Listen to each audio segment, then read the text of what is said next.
Reach for the speed, reach for the whistle, go where the rail may run. Reach for the words, reach for the story, follow the rainbow sun. To a shining time station, where dreams can come true, waiting there for you.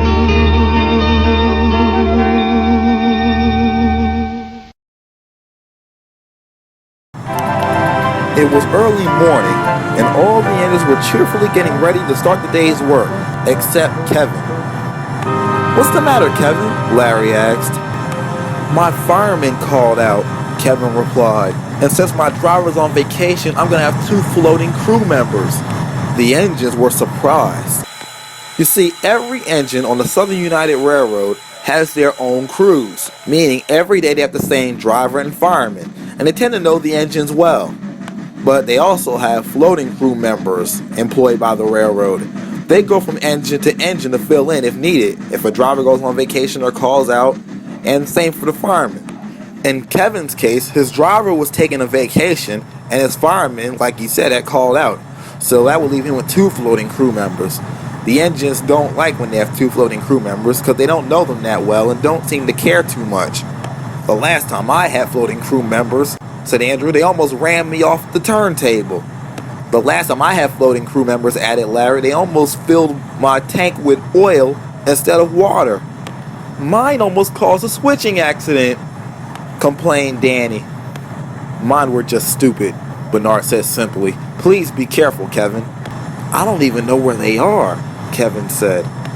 It turns out Kevin's floating crew members for the day were on the side of the shed smoking cigarettes. When they realized what time it was, they quickly ran into the shed and into Kevin's cab. Come on, Kevin, said the driver, we have to go. Answer the fireman, we don't want to be late. You were the 2 who are late, Kevin said to himself as they took him out of the shed and onto the turntable.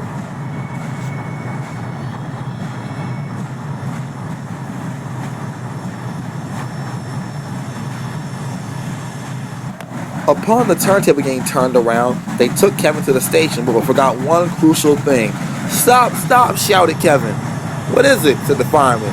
You have to get me filled with coal at the coaling tower first, or you completely passed it. Whoops, said the driver, sorry.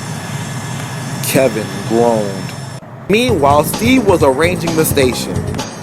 Steve's job is to make sure all the passengers get to the right platforms and that all the passenger cars are arranged properly in the yard. He also made station announcements. Silverliner rolling in, said Steve. The 8:10 local train will be leaving shortly. The 8:10 train was Kevin's train. His temporary crew was being careless and caused Kevin to bang into the coaches. Whoa, whoa, easy there, Kevin, said Steve. It's not me, Kevin whispered. I have 2 floating crew members today, and they're not the best.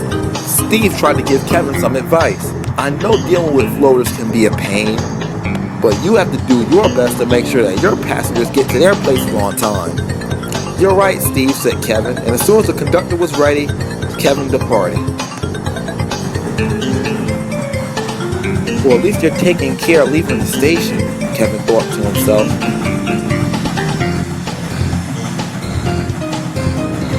But it wasn't long before they came speeding down the line. The first station was ahead. You should be slowing me down now, Kevin called, but his crew wasn't paying attention. They were busy talking in the cab. By the time they noticed it was too late, Kevin rolled right through the station.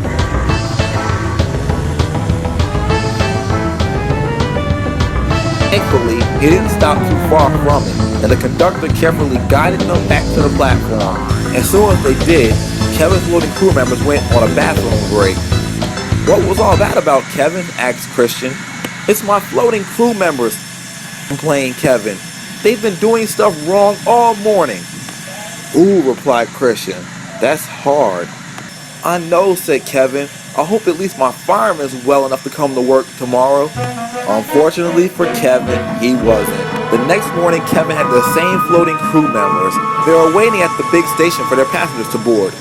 Kevin's driver noticed a fine-looking young lady standing at the edge of the platform looking at the train. Hello, miss, said the driver. Oh, hello there, the lady said. What brings you up here to the front of the train? Kevin's fireman said in a flirtatious way. Because, she said, there's nothing like big, strong men handling such a fine thing such as a locomotive. Well, bumbled Kevin's driver. Thank you, miss.